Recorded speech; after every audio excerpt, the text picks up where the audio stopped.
Austinites will soon decide how their city should handle a decrease in officers patrolling the streets.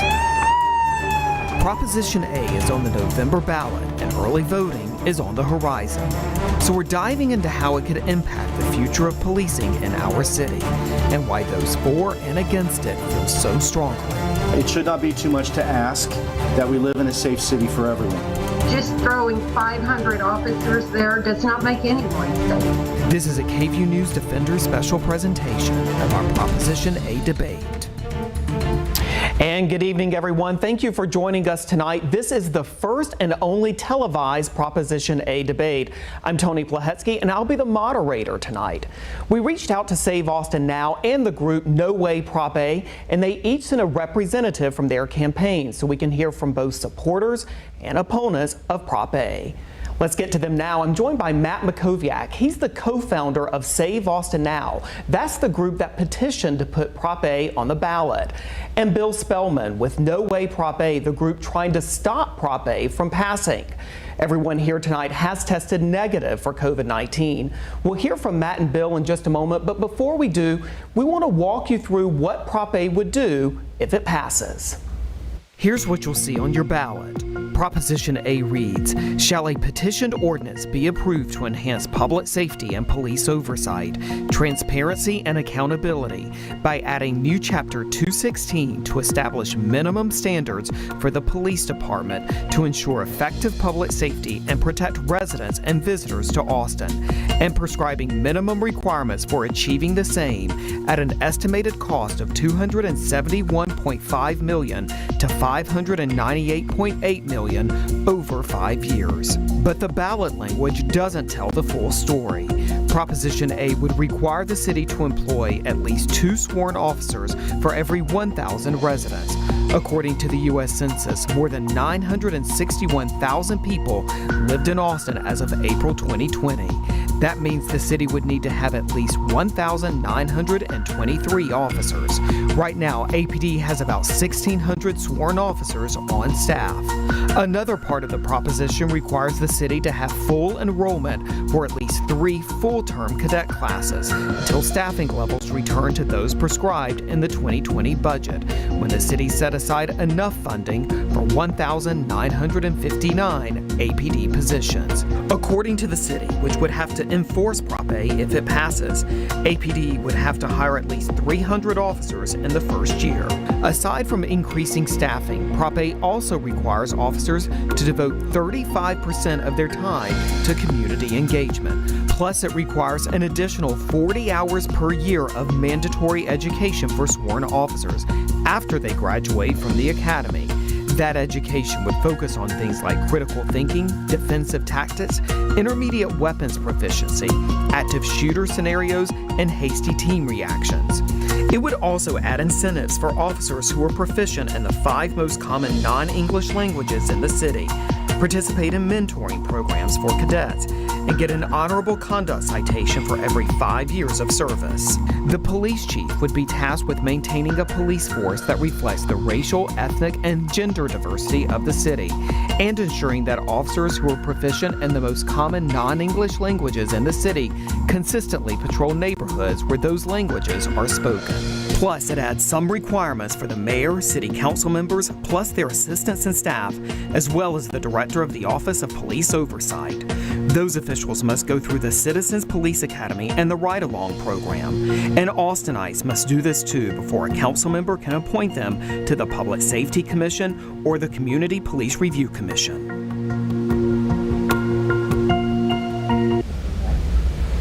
We've got a lot to unpack here, but before we get started, we do have some rules tonight. Those are important that we'll be following. Each guest will get a minute for opening statements and a minute and a half for closing statements. For questions directed at both of our guests, each will get a minute to respond with 30 seconds for rebuttals. Some questions, though, will be geared toward individuals, and for those, the person receiving the question will get 1 minute to respond, and the other person will have 30 seconds for rebuttal. Each guest can raise his hand to request a chance to rebut. Under our cameras, we've set up lights for our guests to know how much time they have left while speaking. They'll see a green light when the floor is theirs, yellow when they've got just 10 seconds left, and red, of course, we all know what that means. That means their time has expired. And for all of you watching at home, you can watch the first 30 minutes here live on TV on KVUE, and we'll have extended coverage online 30 minutes after the televised portion of the debate ends. You can watch on KVUE.com, the KVUE app, YouTube, Roku, and Fire TV. So a lot of options there for you. We'll start with opening statements. We did do a coin toss the old-fashioned way before the show began, and Matt will go first. At the end of the debate, Bill will be the first to deliver closing statements. Matt, you have 1 minute to make your opening statement. Well, good evening, and thank you to Tony and KVUE, and thank you to Bill for being here. This is an important night for the future of our city. Look, the simple fact is Austin has never been less safe than it is today. And even in spite of our mayor and city council denying that fact, the stats tell the story. We are up 80% in homicides this year. We're up to 69 homicides. We're headed to 80 or 85 or 90. It didn't need to be that way. If you look at violent crime stats, including aggravated assault, battery, robbery, stabbing, arson, rape, they're all up considerably, around 20% or more year over year. Now, Bill will tell you that that's a nationwide trend and there's absolutely nothing we can do. That's simply not the case. The reality is we are 290 officers down from 1,800 to 1,510 as of this morning. I think it's actually 1,506 available officers. We are asking to go back to where we were 2 years ago, around 1,800 officers headed to around 1,930 officers, the 2.0 standard, which is the nationally recognized standard for safe cities. 200 cities over 50,000 population have 2.0 per 1,000. 101 cities over 50,000 population have 2.4 or more, including Dallas, including Houston. We can afford the same number of police officers we had 2 years ago. We can do that to keep our city safe, and that's what Prop A is about. Matt, thank you so much. Bill, you have 1 minute to make your opening statement now. 25 years ago, Austin police officers responded to 333,000 calls for service. Last year, they responded to 350,000 calls for service. That's an increase over a 25-year period of 5,000 calls for service, 5%. During that 25-year period, the number of index crimes went down by 13%. The number of non-index crimes went down by 57%. The number of arrests went down by 50%. Common sense look at this says Austin police have a lower workload than they did 25 years ago, but they got a lot more officers to respond to this diminishing workload. Even at 16, 15, 10, even at 1,500 police officers, I think it's more than that on the books, they still got more officers on the books, many more than we did in 1995. If we continue solving the crisis that Mr. Makoviak is talking about, it's on the books to do so. We're budgeted to do so. By the end of next year, we won't be having this conversation, but we will have about twice as many officers as we did in 1995. That's more officers than we've had in a long time. We don't need to add another 400 or 900 officers. Bill and Matt, thank you both for those opening statements. Okay, so now we're going to dive right into questions. Requiring at least 2 sworn officers for every 1,000 residents is the biggest change Austin would see if this proposition passes. Matt, I want to go to you first. Why do you believe this is the right number for staffing levels here in Austin? And is this a rate that has truly proven to be successful in other cities? Well, 13 of the 15 largest cities in America have 2.0 per 1,000. Austin doesn't. Austin is now the 11th largest city in the country. Folks, we're not in a medium-sized city anymore. We are in a big city. We need a big city police department that can handle these skyrocketing population increases and, yes, the increasing crime that we are faced with. Look, it's absolutely ridiculous that we live in a city that now says they cannot respond to 911 calls unless a life is immediately threatened or the assailant is on the premises. That is ridiculous. We can do better than that. We pay certainly enough in taxes to receive a level of service that the police department can be adequately staffed. As I said before, if you look at the largest cities in America, they all have at least 2.0. Austin has significantly rising crime. Does anyone feel safer today than they did a year ago? I don't think most people in Austin feel that way. Do you think it's a good idea that we have 300 fewer police officers today than we had a year ago as our population increases? I don't think anybody believes that either. Folks, that is the question Prop A poses. Do you want more police? Do you want to feel safe? Do you want to bring response rates down to 911 calls? Those are the central questions. We can afford the same number of police officers we had 2 years ago. We can do it. We did it then, we can do it again. Bill, I want to go to you now. You have 30 seconds for rebuttal if you would like to respond. I would, thank you. We're not talking about the same number of police officers as of 2 years ago. I think there's no argument that we need to deal with the current staffing crisis and get back up to our 1,809, I believe, is the current strength of the police department authorized by the law, by the budget. That's not an issue. What Proposition A would do was go over and above that amount by 409 officers at a cost of $54 to $120 million per year, and do it right away. If you're doing it right away, that means it has to come out of the height of other general fund agencies. Everything else is going to have to be reduced in order to make way for more police officers. Bill, I want to stay with you for our next question. Do you believe that staffing increases are really needed, first of all? And if Prop A is not the solution, then what is? We need to get to our authorized strength of 1,809 officers. That's I think generally agreed to by city council members. I think it's generally agreed to by the public. The question then is, do we need to go higher than that? 2.0 is not a magic number. I don't know where this safe city standard thing came from. It certainly has nothing to do with the U.S. Department of Justice. But 2.0 has been a rule of thumb off and on for a while, but there was a rule of thumb back when we had crime rates that were twice as high as they are today. The crime numbers have gone down. There are fewer crimes today than there were in 1995.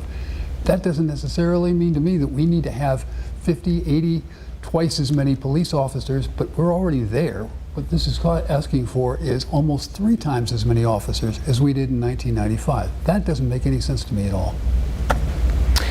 Matt, you have 30 seconds for your rebuttal. Yeah, happy to explain to Bill where the 2.0 number comes from. It comes from his former employer, the Police Executive Research Forum. The PERF study that came out in 2012 put us on a pathway towards, I have the number right here, additional 257 officers on top of the 1718 that we had at the time. That was going to put us at 2.05 per thousand, Bill. So your own former employer says we need 2.0. The police staffing study that Brian Manley, our former police chief, one of our fantastic former police chiefs, and the current city manager, Spencer Cronk, put forward in 2018 also said we were going to be on a pathway, not just to 2.0, but above 2.0, from around 1,900 to 2,200 officers. Folks, we don't need 300 fewer officers in our city at a time when our population is exploding and as we're dealing with violent crime increasing. We need to get to 1,800. We need to go above that. Matt, we can afford to do it. Thank you. We're going to take a quick break. We're well underway here, and when we come back, we'll continue diving into arguments from both sides in KVUE's Prop A debate. Stay with us.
Hi, everybody, and welcome back to KVUE's Prop A debate. We want to talk about the numbers behind that 2 officers per 1,000 requirement. Under the 2020 census, that works out to about 1,923 officers. According to the Austin Police Department, in fiscal year 2019, the city budgeted for 1,929 officers, but only had 1,820 on staff. In fiscal year 2020, the city planned for 1,959 officers, but only had 1,755 on the payroll. So essentially, Prop A would bring the staffing level up to what we have seen in previous budgets. Bill, I want to go to you first. If this is a staffing number that the city has supported in the past, why are so many leaders against this now? The issue is not the staffing numbers. The issue is the tremendous increase over and above those budgeted numbers.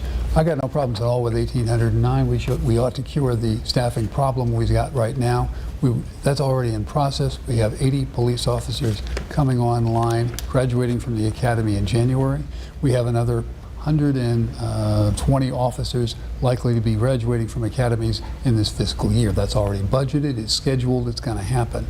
We'll probably need to run academies for another couple of academies before we actually get up to those budgeted numbers, and that's perfectly okay with me.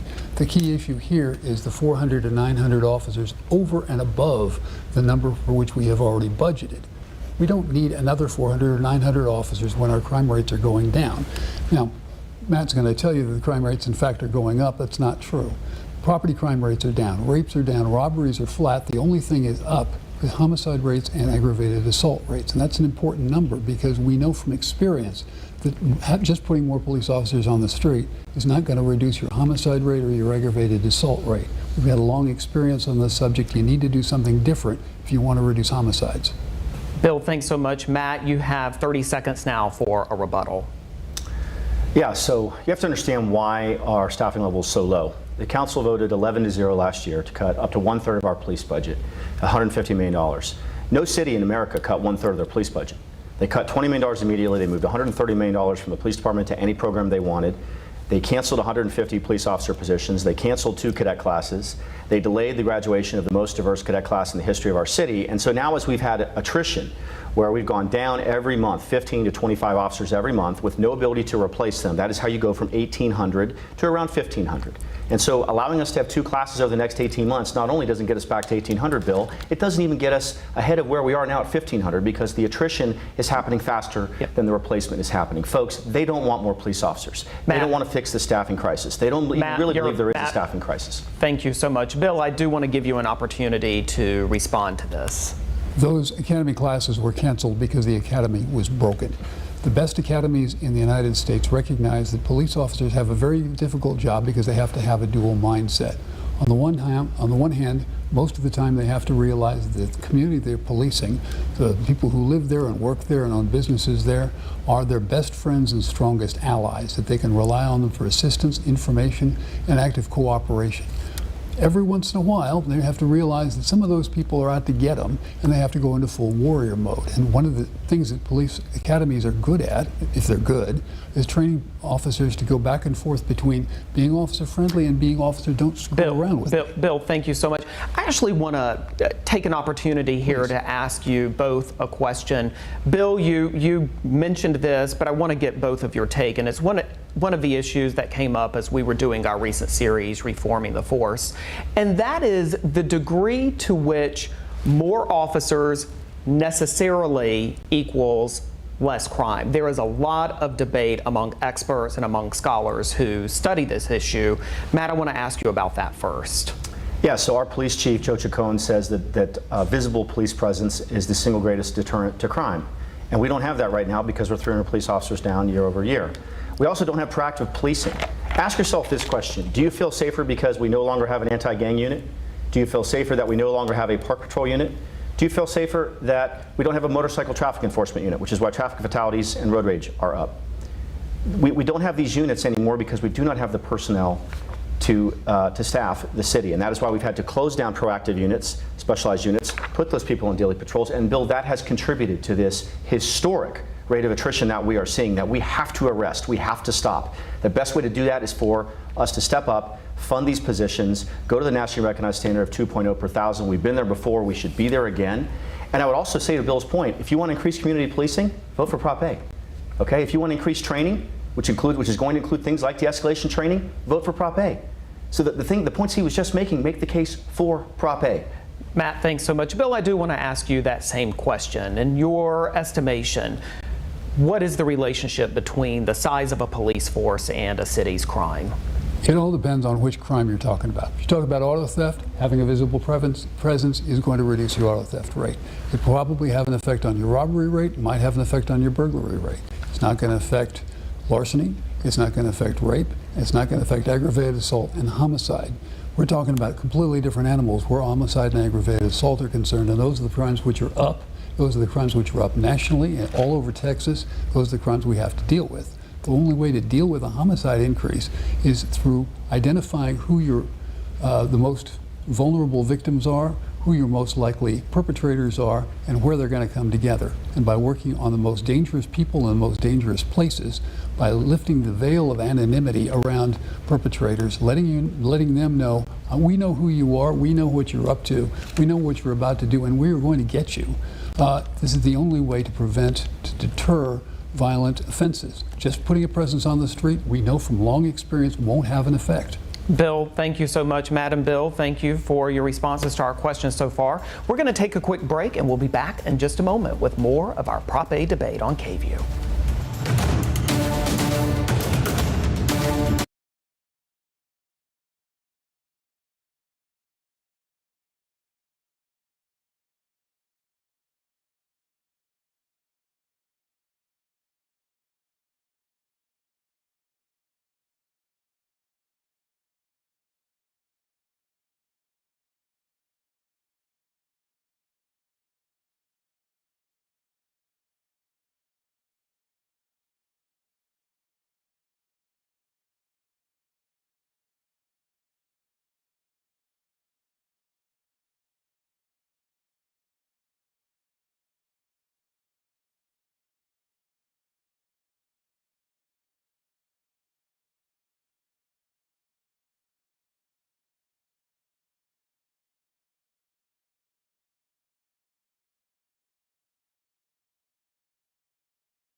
Prop A debate. Matt, I want to go to you next for this question. The city hasn't been able to get the staffing numbers that it's budgeted for in years past. So the question then becomes, why do you believe the city can achieve that now?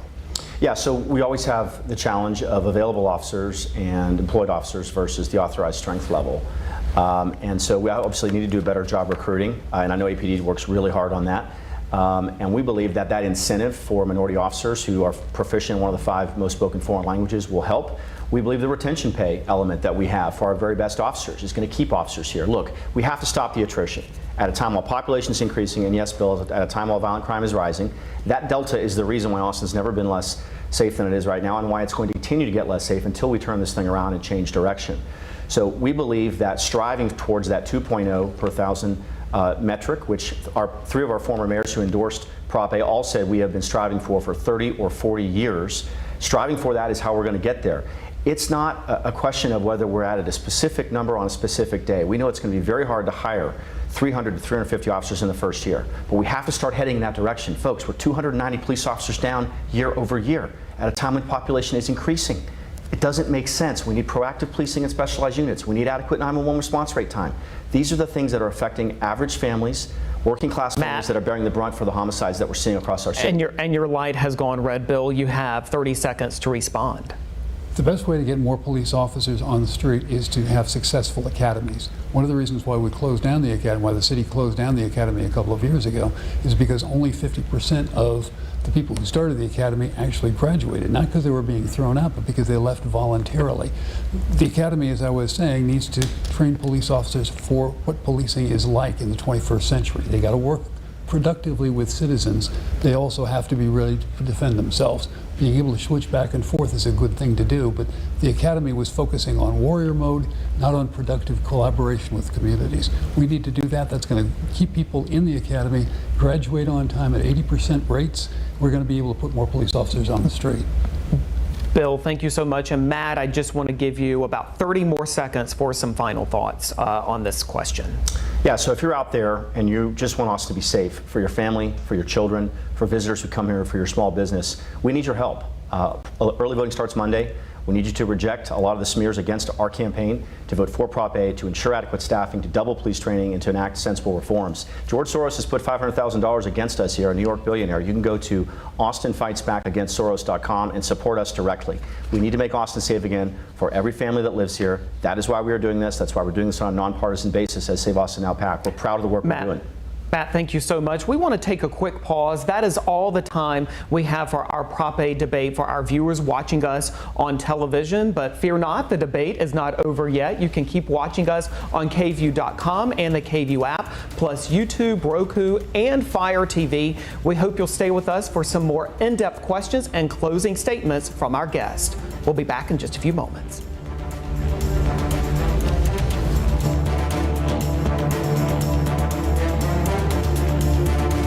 First, let's choose it up.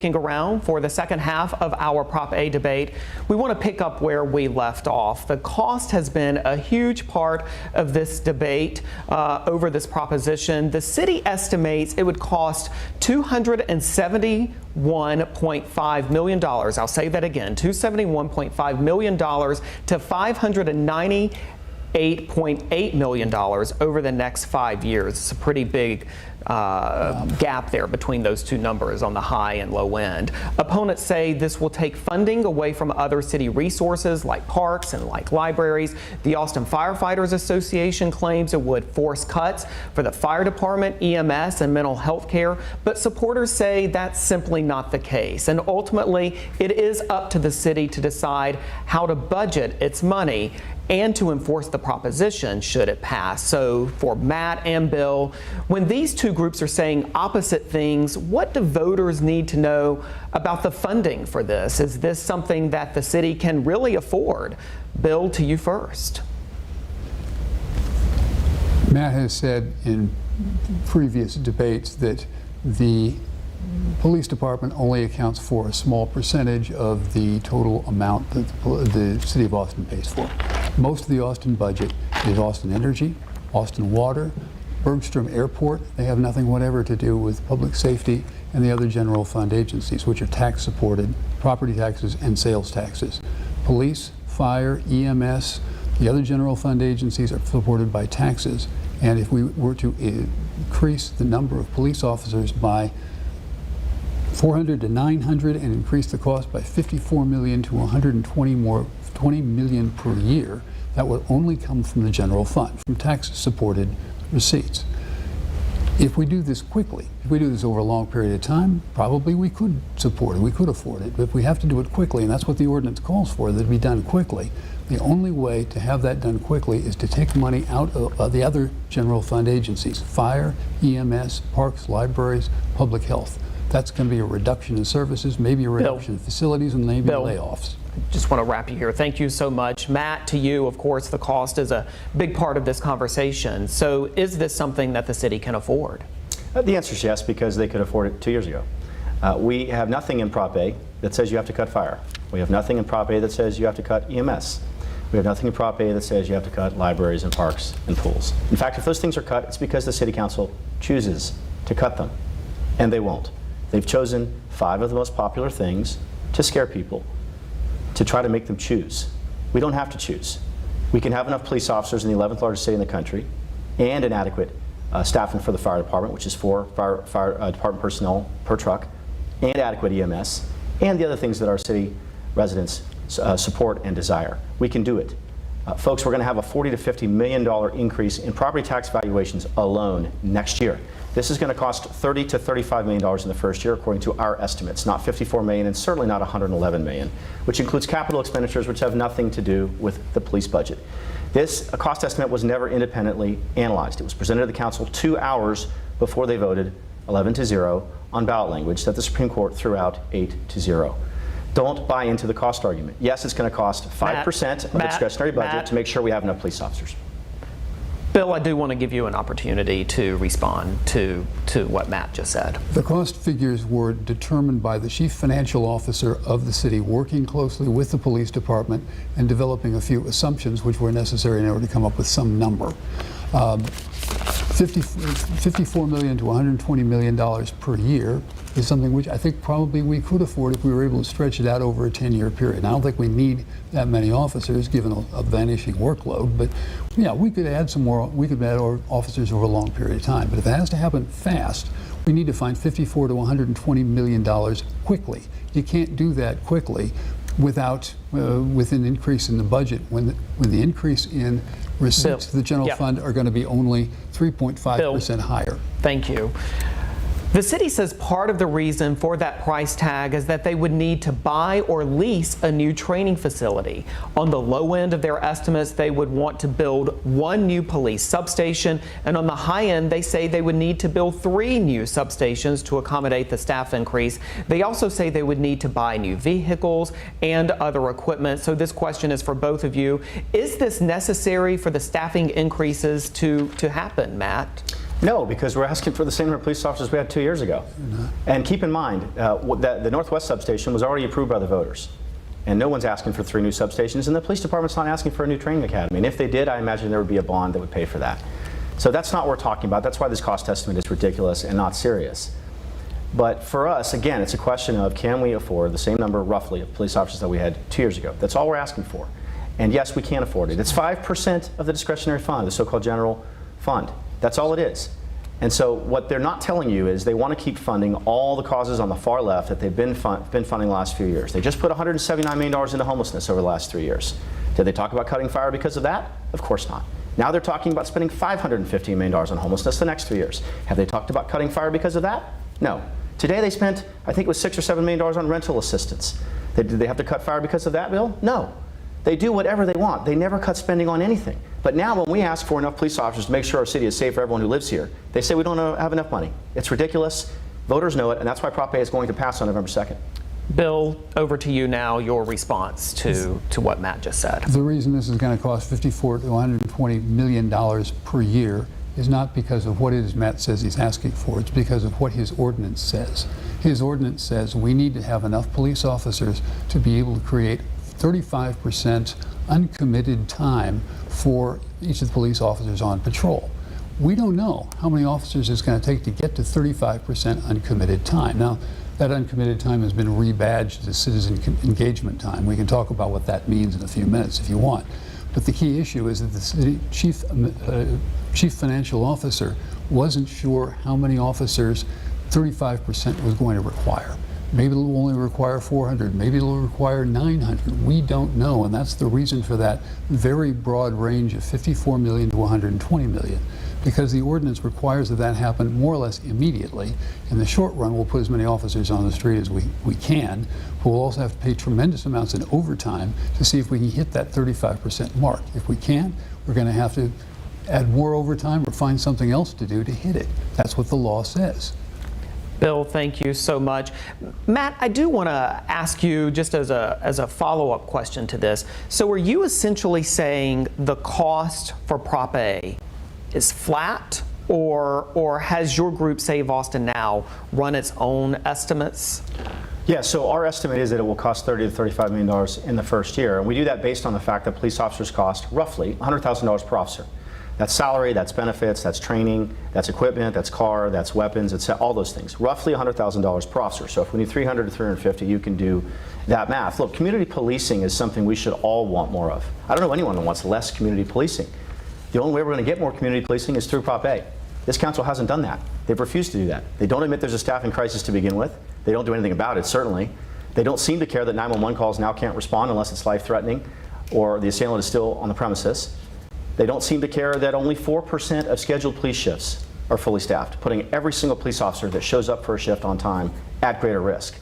They've done nothing, folks, except make this situation worse. So yet again, Save Austin Now, a nonpartisan PAC, is stepping up to clean up their mess. It's no fun doing this. Collecting petitions, dealing with all the negative feedback that we get. We do it because we believe in our city. We want to make our city safe again for everyone who lives here. Matt, thank you.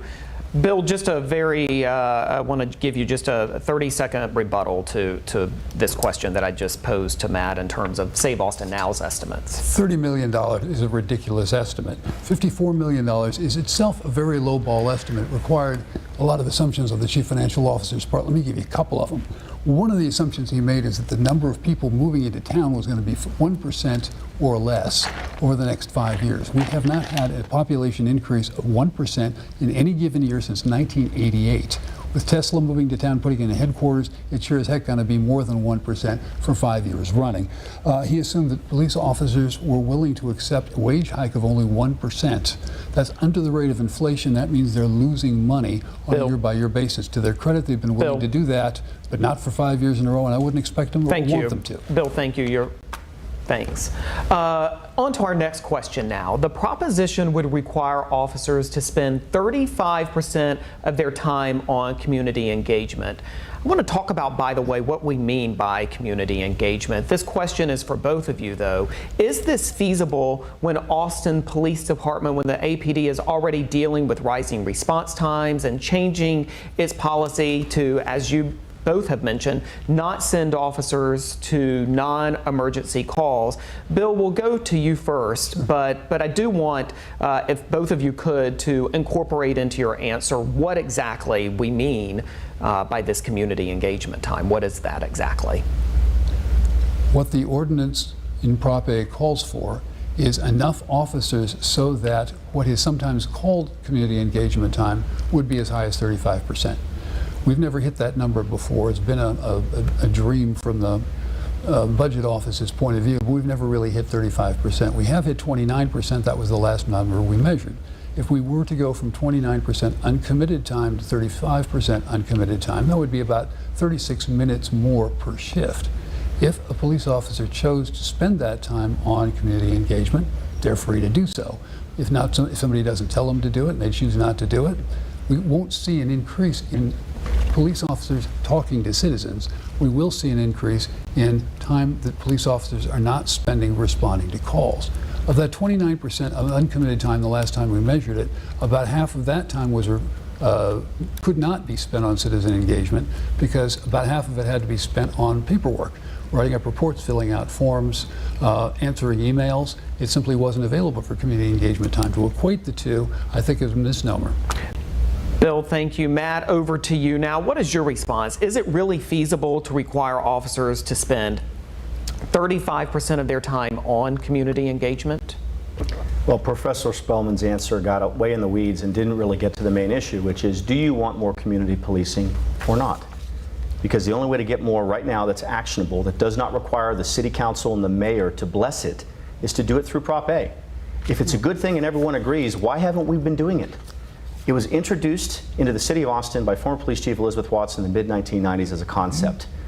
It is now something that police departments around the country are increasing. In fact, one of the finalists for police chief, Amada Tingridis from Los Angeles, specifically was going to make increasing community policing one of her main priorities if she'd been chosen to be police chief. Look, we are going to increase community policing, yes, to 35%. That means that's a percentage of time they are not responding to calls. Bill may think our police officers are not adequately busy. You should talk to a police officer, Bill, because they are stressed out, they have lower morale than they've ever had, they are working harder than they ever have, they are at greater risk than they have ever been at, they are responding to calls all day. They are dealing with crises across our city. We have shootings almost every single weekend. We can do better than this, folks. I know we can. You know we can. We can make our city safe again by passing Prop A on November 2nd. Matt, thank you so much. Bill, I want to give you 30 seconds of rebuttal time here. Uncommitted time is time spent when you're not answering calls. If you spend that time on citizen engagement, knocking on doors, taking surveys, going to community meetings, talking to citizens on the phone, that would be terrific. But it hasn't been happening. And they have had some time to do that. They have the average police officer at 29% uncommitted time has time to get out of their car, talk to people, sometime at least. Half of that time has been spent on paperwork, and so calling that uncommitted time citizen engagement time is not correct.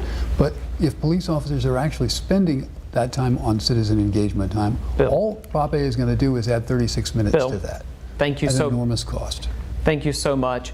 To our next question now. Austin Mayor Steve Adler said in his State of the City address in August that the budget includes funding for at least 2 additional cadet classes in the coming year. Prop A would require full enrollment for no fewer than 3 full-term cadet classes until the staffing levels are back to those into the 2019-2020 budget. Bill, to you, do you believe that the funding that the city already has passed is enough to adequately staff the Austin Police Department? You tell me how much time we got to staff the police department, I'll tell you whether we can do it. At 2 cadet classes per year, we're talking about 80 would be the yield of a 100-person cadet class beginning, 80% graduate. We'd probably get 40 for a modified class of current police officers who are moving to Austin. So that would be about 120, and I think that's what we're talking about for the remainder of the fiscal year. Added to the 80 who are graduating now, that's about 200 this year.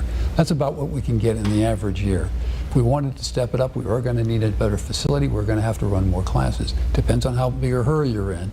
If 200 officers added per year is sufficient to staunch the flow of attrition, it's sufficient to get us to a reasonable number so that we can actually put enough officers on the street to get a decent response time, 200 is enough. Probably we're going to have to do 200 for a couple of years, however, before we can actually get to the point where we can say we've done that, we got to 809. Thank you so much, Bill. Matt, over to you for your response to that question. Yeah, so understand exactly what's happened. We started at 1,800 a year ago. We're now at 1,506. The council has now said, yes, you can have 2 more classes, but not over 12 months, Bill, over 18 months, because they don't allow concurrent classes. We need concurrent classes. We have to fix the void. We have to fill the void that we've had that's been created over the last year.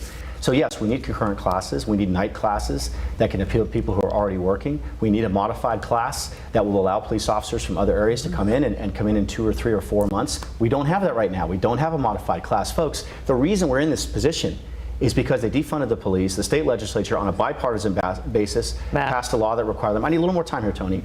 The state law passed HB 1900, which said you can't defund cities anymore. Listen, Dallas didn't defund, Houston didn't defund, San Antonio didn't defund, only Austin did. Matt, thank you so much. I want to stay on this topic of the cadet class and the cadet academy. The city is already planning on having more cadet classes next year.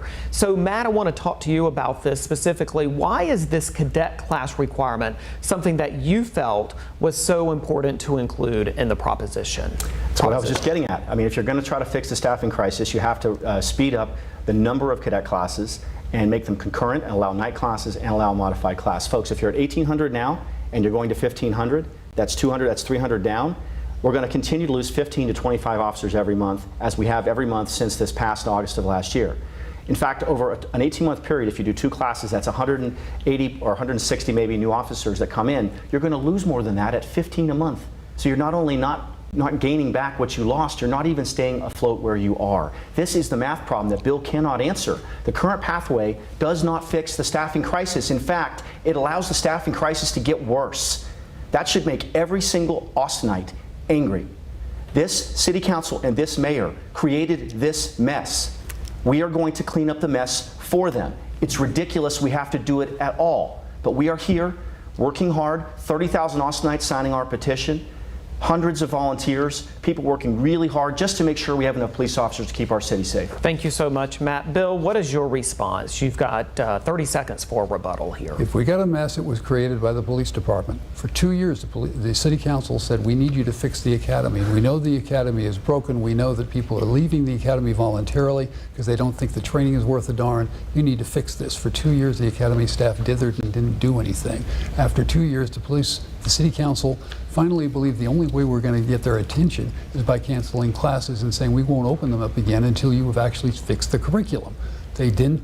Then, having pulled the plug, the academy finally got together and fixed the curriculum. Then they opened again, and now we can run 2 classes at a time. If we want to run 3, we're going to need a new facility.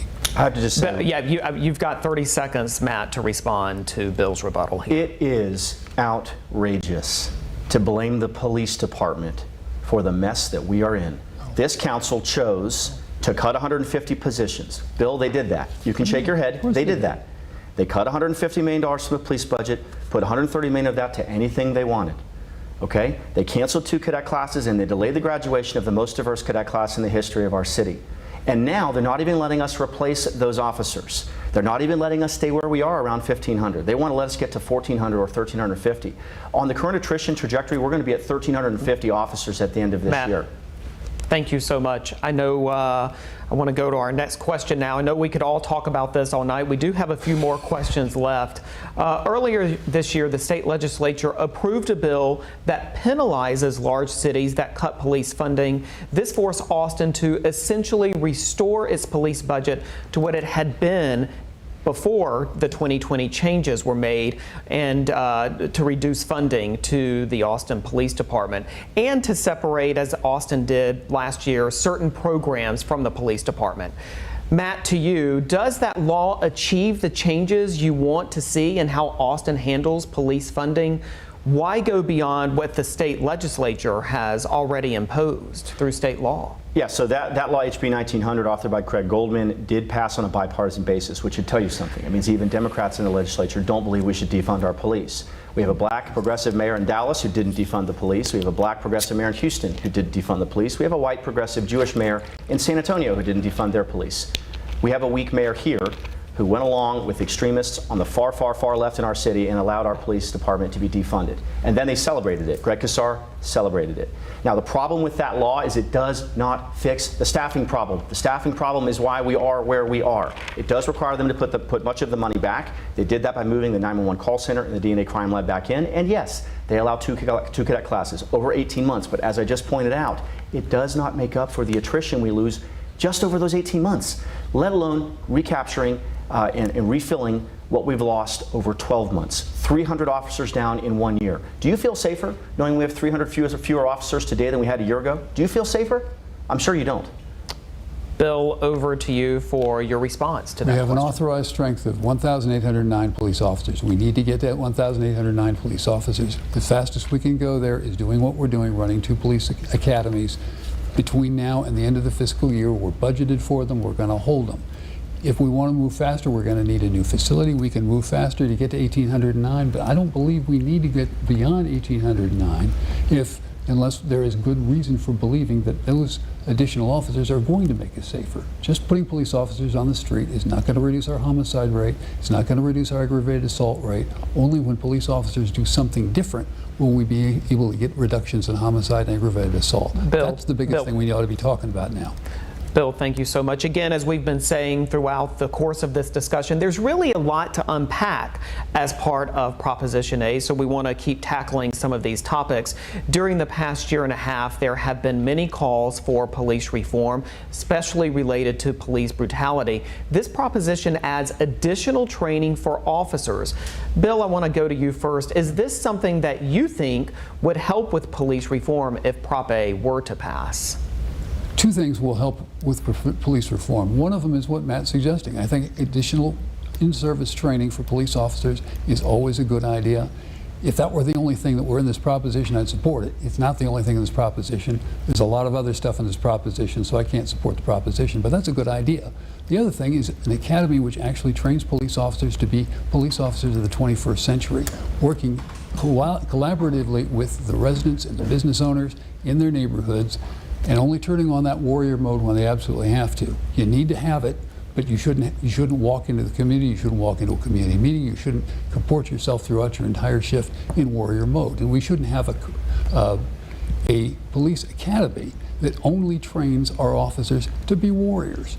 We should be having a police academy which trains officers mostly to be collaborative with and collaborative partners with the residents, with the businesses on their shift. That's what gets police officers an opportunity to do their jobs and to keep us safe, is working with the community. Matt, over to you now. Yeah, this police training element is really critical, and I'm pleased to hear Bill say that it's important and that he supports it. Understand this, right now our officers get 40 hours of training a year. We're going to double that to 80. That's the most of any major city in America. In fact, we'll have the most trained and best trained police force of any major city in America, and that should fill every Austinite with pride when Prop A passes on November 2nd. It's going to do the very things Bill says it needs to do. It's going to include things like de-escalation training. Right now we're seeing escalation, not de-escalation, because only 4% of shifts are fully staffed, because we're in the staffing crisis that the City Council created. We want more officers so they're not going in not 4% of the time. We want fully staffed shifts so that officers are covering the area that they need to. They feel safe. They have a partner with them. There's 2 officers per car. This is what we need. We need de-escalation, not escalation. Thank you, Matt and Bill, so much. Prop A also includes some retention incentives for officers who meet certain requirements like honorable conduct, mentoring cadets, being proficient in common non-English languages. The city's chief financial officer estimates on the low end they would give an extra $50 per month on top of the existing language stipend and $175 monthly for a mentorship stipend and a one-time $500 honorable conduct stipend. These numbers are not set in stone if the proposition were to pass and could change, but are these estimated retention incentives enough to keep more officers from leaving the force? I want to hear from both of you on this question. Matt, we'll start with you. Yeah, so when we put our petition together, our ordinance together, we talked to law enforcement experts from around the city, around the state. We talked to former police chiefs. We talked to city council members. We talked to state staff in the Office of the Attorney General and other offices.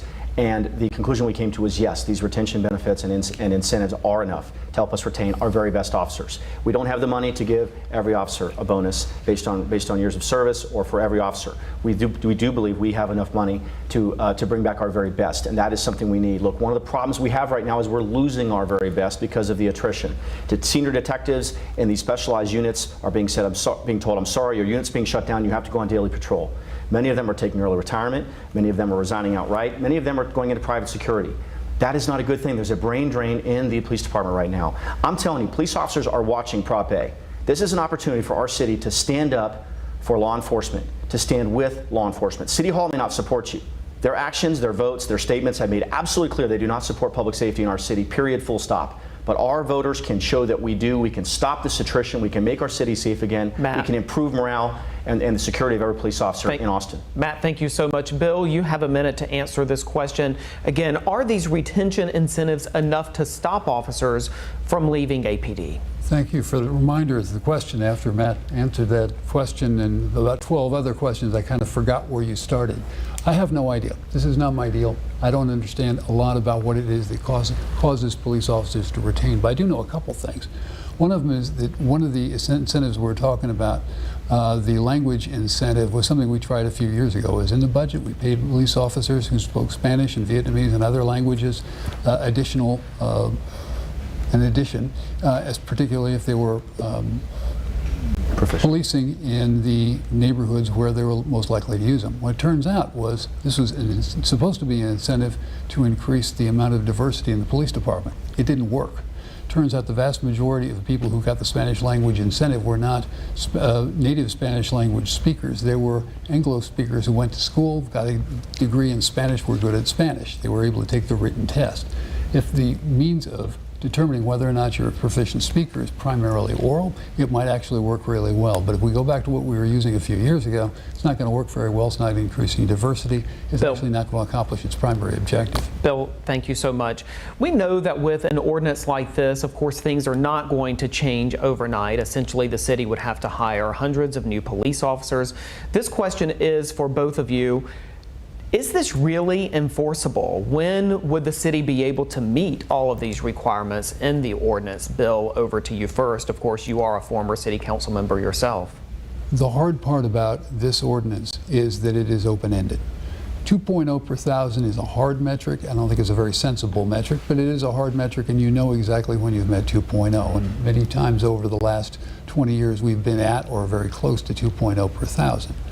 What's hard to meet, and I don't know whether we can even meet it or not, is that 35% uncommitted time rebadged as community engagement time. We have never met that before. We need to hire officers and see whether or not we hit 35%. If we don't, we're going to have to pay additional overtime to hit 35%. If that doesn't work, we have to hire still more officers. This is open-ended. It might be that 400 to 900 isn't enough. We actually need even more officers to hit that 35%. It's an arbitrary metric and doesn't correspond with the actual time that police officers are actually out on the street meeting with citizens and doing community policing. What we ought to be measuring is the amount of policing, community policing that's actually being done, not the amount of uncommitted time which is available if an officer so chooses that they could be doing community policing. Thank you, Bill. Matt, is this really ultimately enforceable? So if you look at Prop B, which we spent 2 years trying to pass to reinstate the camping ban, they didn't enforce that for 4 months. They had no interest in enforcing it. We had to sue, which we did. The state law had to take effect, banning camping across the entire state. ACL had to come here, and the combination of those three things led them to start doing some actual cleanups. So no, we don't believe they're going to enforce it quickly, and that's why the cost estimate is not based in reality. We hope that they begin quickly to try to hire and recruit and train as many police officers as possible. We know we need 300 to 350 more. We don't believe that will happen in 1 year, but we should try. Because right now we're at 1,506, we're going to be at 1,400 by the end of the year. So folks, I'm telling you, if you think Austin's not safe now, just wait till the end of the year. Wait till next year if Prop A doesn't pass. We're down to 1,300 or 1,200 officers.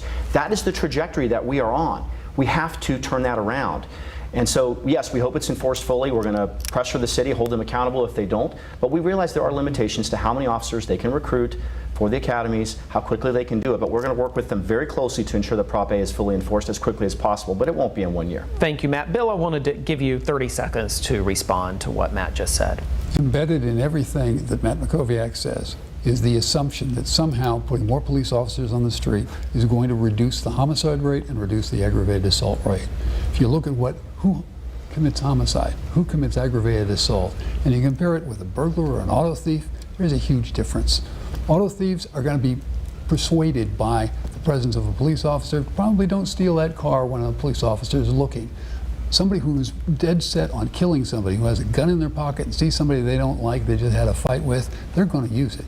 And having the presence of a police officer is not going to make a dime's worth of difference. Bill, thank you so much. Matt, did you, just a very, very quick rebuttal here. Yeah, just real quick. It's important that we understand on homicides. Homicides happen many times because crimes that are below a homicide rise to become a homicide, or because someone reoffends. We just saw someone reoffend who was released on a PR bond just in the last day or so that went out and killed someone here in Austin. So yes, we can do something about homicides. Look, police officers want to prevent homicides. They believe they can prevent homicides. Bill may not think that, but they can, and if we have enough police officers, we will see violent crime decrease in our city.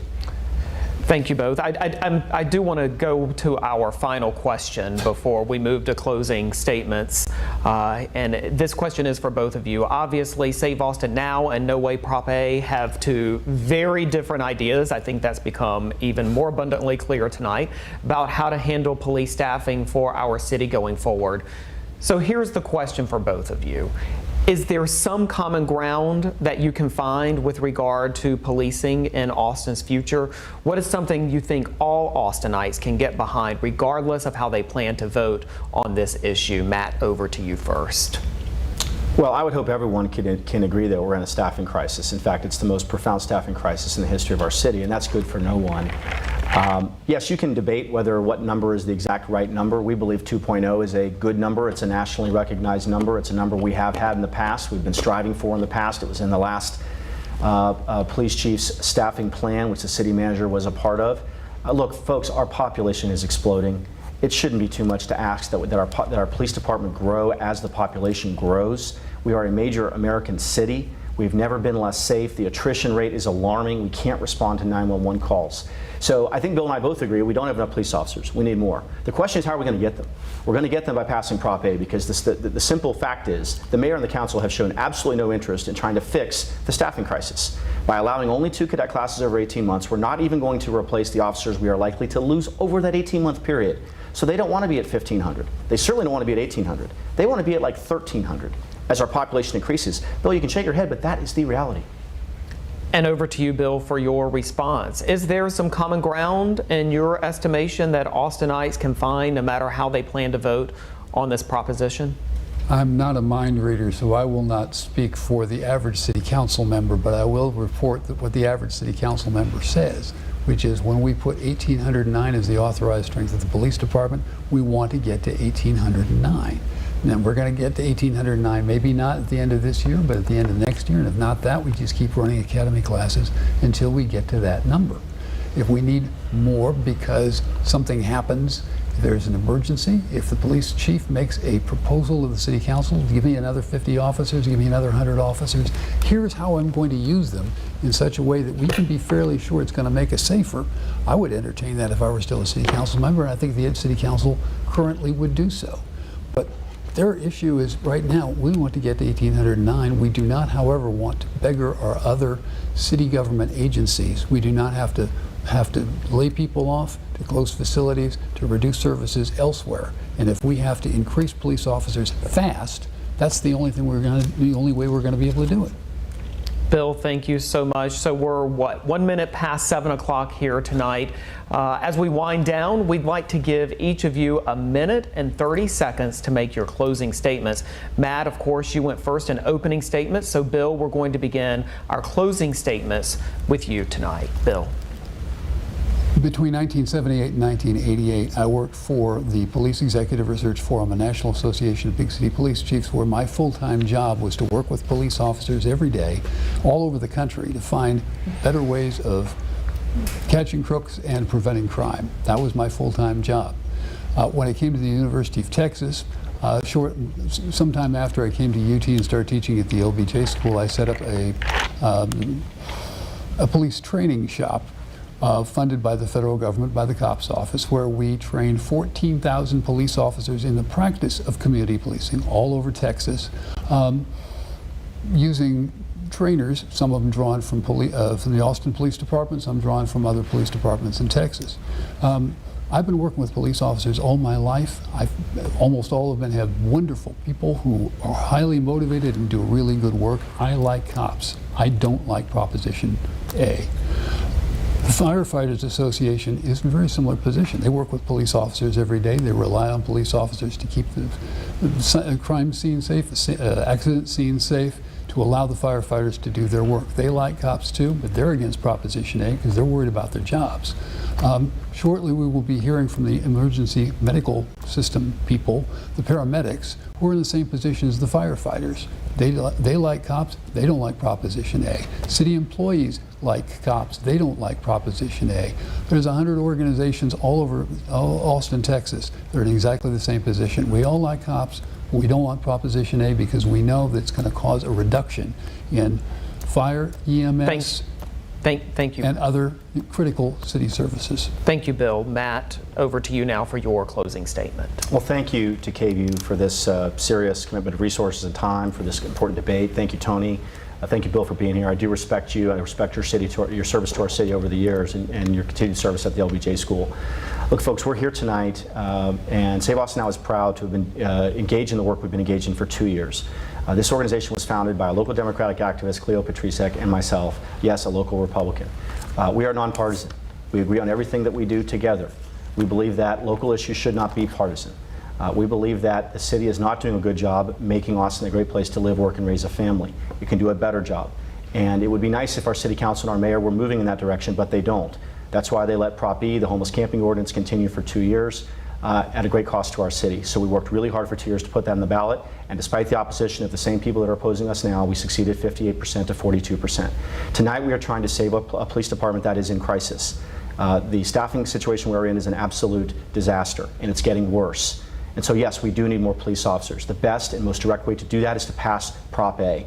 Look, it is black and brown families in working class neighborhoods that are paying the biggest cost of this disastrous policy. They are seeing the highest crime rates. They are seeing disproportionate victimhood from homicides. We're seeing that across our city. All we want is a safety net. All we want is roughly the same number of police officers we had 2 years ago. We can afford that. Austinites deserve a city that adequately funds and staffs the police department and adequately provides city services. We've done it before, we can do it again. Please help us at austinfightsbackagainstsoros.com, saveaustinowpac.com. Matt, thank you. Matt and Bill, we appreciate you joining us so much for KVUE's Prop A debate, and thanks to all of you at home for watching us tonight. Just a reminder, early voting begins on Monday and it runs through Friday, October 29th. Election Day is November 2nd. We will have more details about Proposition A and the November election on our website, kvue.com. Again, thanks for joining us. Have a wonderful night.